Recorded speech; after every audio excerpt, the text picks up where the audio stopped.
Ditto V is a Pokemon with the unique ability, V Transformation, which allows it to swap itself with another Pokemon V in your discard pile. This led to a plethora of Pokemon being used in conjunction with Ditto V to allow for some crazy and versatile combos. And in this video, we'll be going over some of the best targets for Ditto V. And at number 10, we have VIkavolt V from the Darkness Ablaze expansion. VIkavolt V is a basic 210 HP lightning Pokemon with 2 attacks. The first is Paralyzing Bolt. This attack costs 1 lightning energy and 1 colorless energy and does 50 damage while leaving your opponent unable to play items during their next turn. The main selling point of VIkavolt V is the Paralyzing Bolt attack.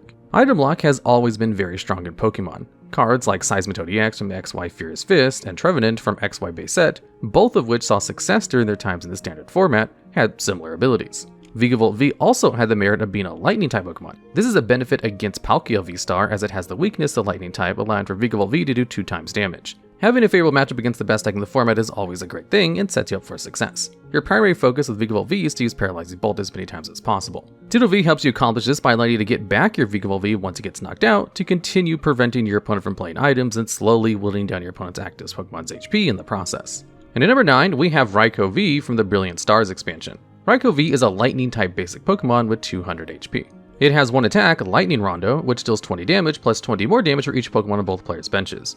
Being a lightning type allows for easy one-hit knockouts on the ever so dominant Palkia V-Star. It also shares the ability Fleet-Footed with Suicune V and Entei V. This ability allows you to draw 1 card once per turn while the Pokemon is in the active spot.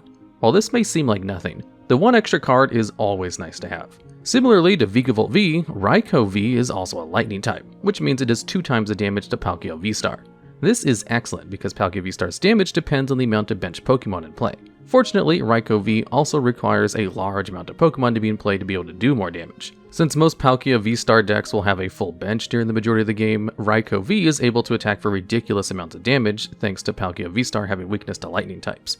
Using Ditto V, you're able to recycle Raikou V and get it back to take another one-hit knockout on Palkia V-Star. And at number 8, we have the excellent Ninetales V from Rebel Clash expansion. Ninetales V is a very interesting card with the Nine-Tailed Shapeshifter attack, which allows you to pick an attack on your opponent's active Pokemon and use it as this attack. It costs 1 fire energy and 2 colorless energy, making it very easy to power up using double turbo energy. It also has the attack Flamethrower, costing 1 fire energy and 3 colorless, where it discards an energy from itself to deal 180 damage. The main reasons Ninetales V is good is because of its Nine-Tailed Shapeshifter attack. There are many amazing attacks you can copy in the standard format, such as Arceus V-Star's Trinity Nova, which allows you to search your deck for 3 basic energy cards and attach them to your V Pokemon any way you like. Or Palkia V-Star's Subspace Swell, which does 60 damage plus an additional 20 damage for each bench Pokemon in play. Ditto V allows you to recycle your Ninetales V to continue copying your opponent's attacks as long as you have ways to get the energy back onto your Ninetales V, which can be accomplished like the aforementioned just copying Trinity Nova from Arceus V-Star. And at number 7, we have Unown V from the brand new Silver Tempest expansion. This card has 2 attacks, one of which is very unique. Its first attack, Shady Stamp, is nothing special, doing a small 30 damage and leaving your opponent's active Pokemon confused for 1 psychic energy. Its second attack, Victory Symbol, is what I think makes this card great. Victory Symbol costs 3 colorless energy and allows you to win the game if you have 1 prize remaining. This is an incredibly strong attack because, well, it has the unique condition to win you the game immediately. You can meet this condition in a variety of different ways as long as you map out how you'll get down to 1 prize remaining. As this card is something that you want to use in the late game, sometimes you might have to discard it early, and that's where Ditto V comes into play to help you get back so you can actually win the game. By using Ditto V, we can always have access to it as long as it's in the discard pile, and we have 3 energy attached to use the attack. And at number 6, we have Medicham V from Battle Styles expansion. This card is one that at a glance doesn't seem too strong, only being able to do 20 damage anywhere on the board with its Yoga Loop attack, or 100 with its Smash Uppercut for 3 energy. The main selling point for Medicham V is the effect Yoga Loop, which allows you to place 2 damage counters on one of your opponent's Pokemon. And if you take a knockout with those 2 damage counters, you get to take an extra turn. You also cannot use Yoga Loop 2 turns in a row.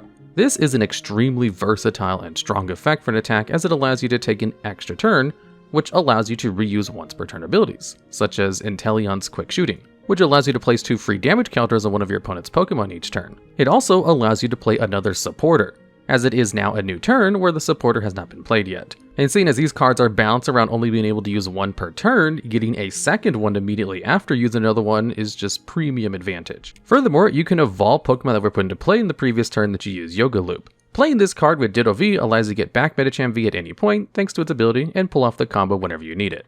And at number 5, we have Galarian Moltres V from Chilling Reign expansion. This card is an extremely versatile card that fits right in with Ditto V. With a solid 220 HP, a fantastic ability, and a great attack, this card has it all. Its ability, Dire Flame Wings, allows you to attach 1 dark energy from your discard pile to it once per turn. This is an excellent ability, as it allows you to slowly power up your Galarian Moltres V each turn. Its attack for 2 darkness energy and 1 colorless, or a burn, does 190 damage, but you do 30 damage to yourself. Moltres pairs well with Ditto V because of the card Energy Switch. Since its ability allows you to accelerate 1 energy from the discard pile, you can use Energy Switch to move that to another Pokemon on the board. By doing this, you can power up other attacks that might be better in specific scenarios, such as VIkavolt V or Arceus V. Ditto V allows you to get back attackers that you might want for any scenario, and Galarian Moltres V helps power up those attacks. To me, that sounds like a match made in heaven. And at number 4, we have Galarian Zapdos V from the Chilling Reigns expansion as well. This card saw lots of play since it came out because of its fantastic ability, Fighting Instinct, which reduces this Pokemon's attack cost by 1 colorless energy for each Pokemon V your opponent has in play. This is amazing with its attack Thunderous Kick, which costs 1 fight energy and 3 colorless energy to deal 170 damage and allow you to discard a special energy attached to your opponent's active Pokemon before doing any damage. The main reason this card saw so much success was because it was able to efficiently attack for 1 fighting energy, and is a fighting type that was able to one-hit knock out many of the fighting weak Pokemon that were good at the time, such as Eternatus VMAX and Arceus V-Star.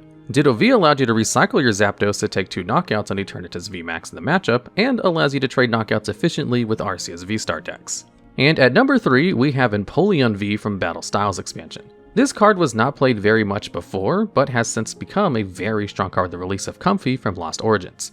Empoleon V has a very strong ability, Emperor's Eye, and the attack Swirling Slice that does 130 damage and moves an energy from Empoleon to a bench Pokemon. This ability shuts down the abilities of all non-rulebox Pokemon as long as Empoleon V is active. This is a very strong ability right now as it shuts down Comfey and Cramorant. Both of these cards are very, very strong cards in any Lost Zone engine deck, and Empoleon V's ability to shut both of them down prevents any Lost Zone deck from setting up and applying early pressure with Cramorant. As strong as Empoleon V is, they can sometimes just knock out Empoleon V and continue to set up with Comfey. So Ditto V allows you to get your Empoleon V back and stick it back in the active spot to slow down your opponent to keep setting up your own board as they struggle to do anything. And at number 2, we have Arceus V. Arceus is a highly versatile card with 2 attacks. The first being Trinity Charge for 2 colorless energy, which allows you to search your deck for 3 energy and attach them to your bench V Pokemon in any way you like. It also has Power Edge for 3 colorless energy that does 130 damage. It also evolves into the oh-so-powerful Arceus V-Star. Now, you may be wondering, how is Arceus V the second best target for Ditto V? The main goal for any Arceus V-Star deck is to get Arceus V-Star into play on your second turn of the game. Having a Ditto V makes it so that if your Arceus V gets knocked out, you can use V Transformation and evolve your now Arceus V into a V-Star as long as the Ditto V has been in play for 1 turn. Having Ditto V as an option essentially allows you to play more than 4 copies of Arceus V in your deck, and also lets you get back any of your tech attackers that might have been knocked out or discarded earlier in the game. And speaking of tech attackers, that leads into our number 1 spot. And at the number 1 spot, we have Drapion V from the Lost Origins expansion. Not to be confused with Drapion V from Vivid Voltage, this Drapion has an extremely powerful ability and powerful attack that allows it to be splashed into any deck to help counter the dominant Mew VMAX. Drapion has the Wild Style ability, which reduces attack cost by 1 colorless energy for each single Rapid or Fusion Strike Pokemon your opponent has in play. It also has the attack Dynamic Tail, which does 190 damage to your opponent's active Pokemon while dealing 60 to one of your own Pokemon. That being paired with its Dark typing makes it perfect for knocking out a Mew VMAX because of Mew's weakness to Dark types. Since the Mew VMAX deck plays all Fusion Strike Pokemon, it allows Drapion V to attack freely if they have 4 Fusion Strike Pokemon in play. This card single-handedly is the best counter to any Mew VMAX deck because of its ability, typing, and attack. Ditto V allows you to get back Drapion V to be able to take a second knockout on a Mew VMAX, allowing you to take your 3 remaining prize cards. And therein concludes the best targets for Ditto V. If you know of any other good cards you may have missed, or have ideas for future niche topics just like this one, I'd love to hear about them down in the comments.